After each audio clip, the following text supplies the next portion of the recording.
সাংবাদিক বন্ধু বান্ধৱীসকল, আজি আমি এটা অত্যন্ত গুৰুত্বপূৰ্ণ বিষয়ত আপোনালোকক আমন্ত্ৰণ জনাই আনিছো। মই চিনাকি কৰি দিছো, মই কৃষক মুক্তি সংগ্ৰাম সমিতিৰ সাধাৰণ সম্পাদক বিদ্যুৎ শইকীয়া আৰু মোৰ বাওঁফালে আছে অৰিন্দম তামুলী, গোলাঘাট জিলা ছাত্ৰ মুক্তি সংগ্ৰাম সমিতি কাৰ্যকৰী সভাপতি। তাৰ কাষতে আছে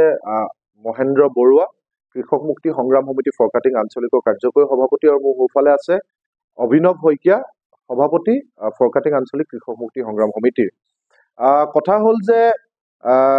আপোনালোকে জানে যে কেন্দ্ৰীয় চৰকাৰে পুনৰ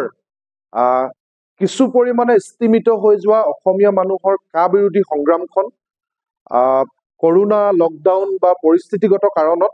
স্থিমিত হৈ যোৱা সংগ্ৰামখনক পুনৰ তেওঁলোকে তীব্ৰতৰ ৰূপত মানুহক উত্তেজিত কৰি কিছুমান বক্তব্য প্ৰকাশ কৰি আছে। অমিত শ্বাহ ডাঙৰীয়াই কিছুদিন পূৰ্বে কৈছিলে যে 1 মাহৰ পাছত কা ভাৰতবৰ্ষ জুৰি তেওঁলোকে বলবৎ কৰিব, আৰু আজি দুদিন পূৰ্বে কেন্দ্ৰীয় আন এগৰাকী মন্ত্ৰী শান্তনু ঠাকুৰ ডাঙৰীয়াই স্পষ্টভাৱে কৈছে যে এসপ্তাহৰ ভিতৰত কা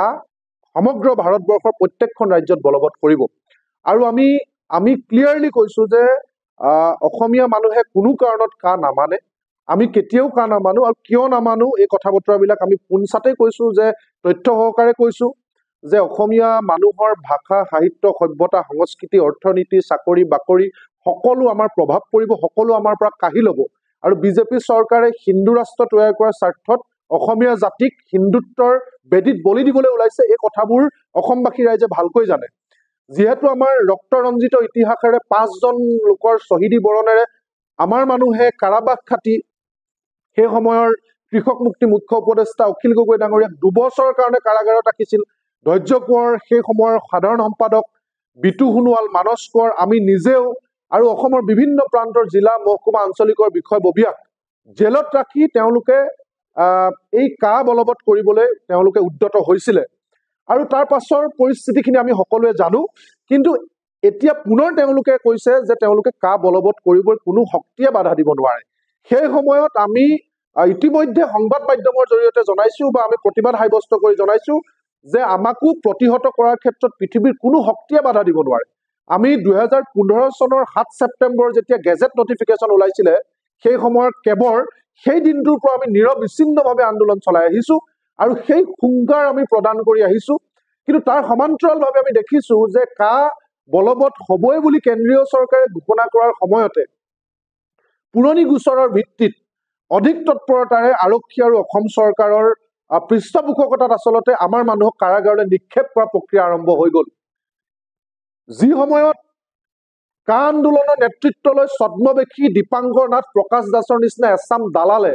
বিজেপিত যোগদান কৰিছে, সেই সময়ত আমি বুকুত হাত থৈ গৌৰৱেৰে কৈছো,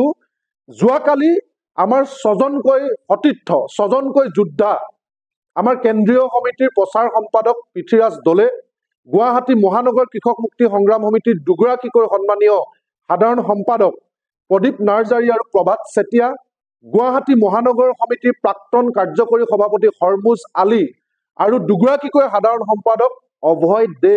আৰু নুৰুল ইছলাম, এই 6গৰাকী ব্যক্তিক 2019 চনৰ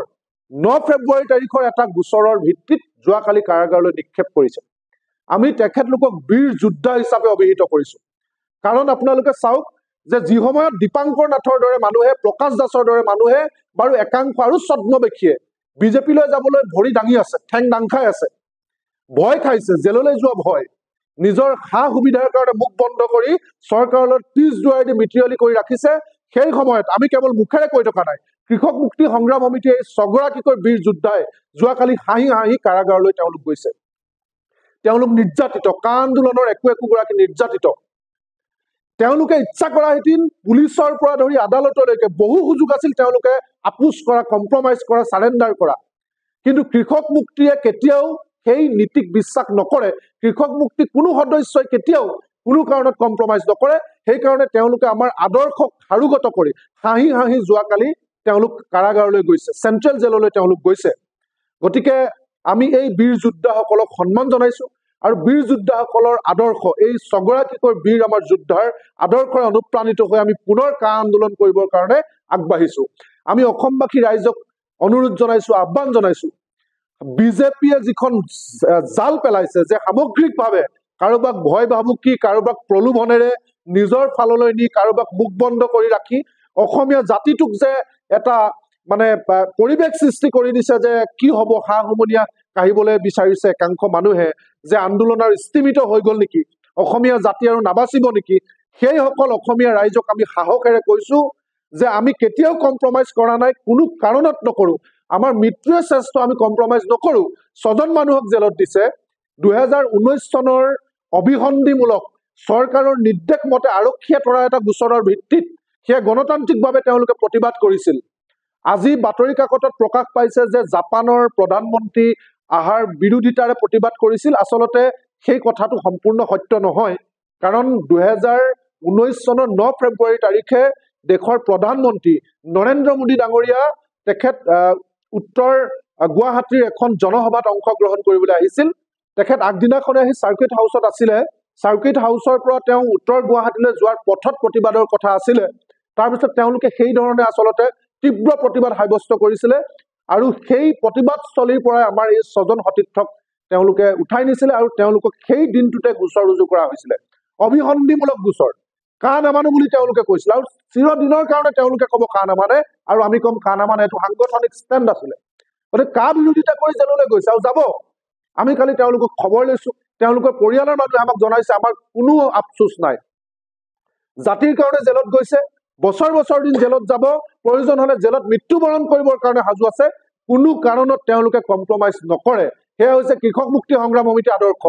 গতিকে আমি অসমবাসী ৰাইজক জনাইছো যে একাংশ দালালৰ খণ্ড কাৰখানাত কোনো অসমীয়া মানুহ কোনো এগৰাকী ব্যক্তি কোনো সংগ্ৰামী মনৰ মানুহ কোনো কাৰণতে হতাশ হ'ব নালাগে আমি আছো অসমবাসী ৰাইজ আছে এতিয়া অসমীয়া জাতিৰ কাৰণে যুঁজিব পৰা গলিজা থকা মানুহ অসমত আছে যে আপোচ নকৰাকে হাঁহি হাঁহি কাৰাগাৰলৈ যাব জাতিৰ কাৰণে আপোচ নকৰাকে এজনো বিদেশীৰ বুজা অসমৰ বুকুত নলওঁ বুলি কোনো ধৰণৰ বিদেশী হিন্দুৱে হওক মুছলমানে হওক কোনো বিদেশী অসমৰ ওপৰত জাপি দিব নোৱাৰিব বুলি বুকু ডাঠ কৰি কৈ হাঁহি হাঁহি কাৰাগাৰলৈ যাবলৈ আমাৰ মানুহ প্ৰস্তুত হৈ আছে আৰু যোৱাকালি গৈছে এটা আদালতৰ বিচাৰাধীন বিষয় তেখেতলোকক দোষী সাব্যস্ত কৰা হৈছে কিমান দিনৰ কাৰণে শাস্তি দিব সেয়া ইতিমধ্যে পৰৱৰ্তী সময়ত আদালতে জনাম বুলি কৈছে ইতিমধ্যে তেওঁলোকক দোষী সাব্যস্ত কৰি কাৰাগাৰলৈ নিক্ষেপ কৰিছে এই বিষয়ে মই ক'বলৈ নাযাওঁ কিন্তু গোটেই বিষয়টো আৰক্ষীৰ অভিসন্ধিমূলক প্ৰতিশোধ পৰায়ণ চৰকাৰৰ সূত্ৰলিপি মতে গৈছে আৰু তেওঁলোকে জাতিৰ কাৰণে মাত মাতিবলৈ গৈ দুখী হৈছে কা আন্দোলনৰ নিৰ্যাতিত গতিকে তেওঁলোকৰ প্ৰতি আমাৰ সন্মান চিৰদিন থাকিব তেওঁলোক আমাৰ কাৰণে আদৰ্শ আৰু তেওঁলোকৰ পথক অনুকৰণ কৰি আমি পুনৰ কা আন্দোলন কৰিবৰ কাৰণে আগবাঢ়িছো গতিকে আমি অসমবাসী ৰাইজক অনুৰোধ জনাইছো আহ্বান জনাইছো যে আমি সম্পূৰ্ণ সাজু হৈছো কেন্দ্ৰীয় চৰকাৰে যেনেকৈ ঘোষণা কৰিছে যে আমি এসপ্তাহ বা এমাহৰ ভিতৰত কা বলবৎ কৰিম আমি ৰঙা চকু দেখুৱাই পুনৰ কৈছো অসমৰ প্ৰত্যেকখন কাৰাগাৰ ভৰ্তি হৈ যাব অসমৰ 12 লাখ কৃষক মুক্তি সংগ্ৰাম সমিতিৰ সদস্য তেওঁলোকে বিভিন্ন পৰিস্থিতিগত কাৰণত দুদিন তলকা মাৰি থকা মানে এইটো নহয় যে তেওঁলোক মৰি গৈছে বা তেওঁলোকে আপোচ কৰিছে এই উদাহৰণ এই ছজনকৈ ব্যক্তি মই পুনৰবাৰ কৈছো আমাৰ সন্মানীয় কেন্দ্ৰীয় সমিতিৰ প্ৰচাৰ সম্পাদক পৃথ্বীৰাজ দলে গুৱাহাটী মহানগৰীৰ দুগৰাকীকৈ সাধাৰণ সম্পাদক প্ৰদীপ নাৰ্জাৰী আৰু প্ৰভাত চেতিয়া আৰু এগৰাকী কাৰ্যকৰী সভাপতি গুৱাহাটী মহানগৰ সমিতিৰ হৰমুজ আলী আৰু দুগৰাকীকৈ সন্মানীয় সাধাৰণ সম্পাদক অভয় দে আৰু নুৰুল ইছলাম এই ছজন যেনেকৈ কাৰাগাৰলৈ হাঁহি হাঁহি গৈছে ঠিক তেনেকৈ আমাৰ প্ৰতিগৰাকী সদস্য যাব কিন্তু আমি কা নামানো অবৈধ বিদেশীৰ বুজা নলওঁ কোনো পৰিস্থিতিত আমি নলওঁ গতিকে আপোচ কোনোবাই কৰিছে কৰক দালালি কোনোবাই কৰিছে কৰক জাতিদ্ৰোহিতাৰ পৰিচয় দিছে দিয়ক সেয়া দীপাংকৰ নাথ প্ৰকাশ দাস আৰু XYZ হয়তো যাব কিন্তু আমি আপোচ কৰা নাই নকৰো অসমবাসী ৰাইজক বুকুদাত কৰি এই কথাটো কৈছো আৰু আমি এই যি চৰকাৰৰ অভিসন্ধি আমাৰ মানুহক টাৰ্গেট কৰি যিটো পুনৰ পৰিৱেশ ৰচনা কৰিছে যোৱাকালিৰ পৰা এওঁলোকক কাৰাগাৰলৈ নিক্ষেপ কৰি কি বুজাব বিচাৰিছে যে ইয়াত আৰু আন্দোলন নহব যোনে আন্দোলন কৰিব তেওঁলোকক আমি কাৰাগাৰলৈ নিক্ষেপ কৰিম গতিকে এই ভয় ভাবুকি অসমীয়া মনে ভয় নকৰে কৃষক মুক্তিয়ে ভয় নকৰে আমি আছো আমি যুঁজিম জাতিৰ কাৰণে যুঁজিম প্ৰয়োজনত জেলত যাম মৃত্যুবৰণ কৰিম এক খোজ আমি পিছুৱাই নাহো এই কথাটো স্পষ্ট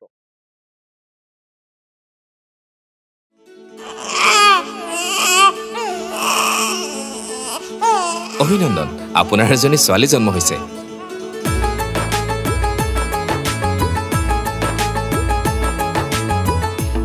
চিপাহী এজনী পৰি আহিলে ঘৰখন উজলি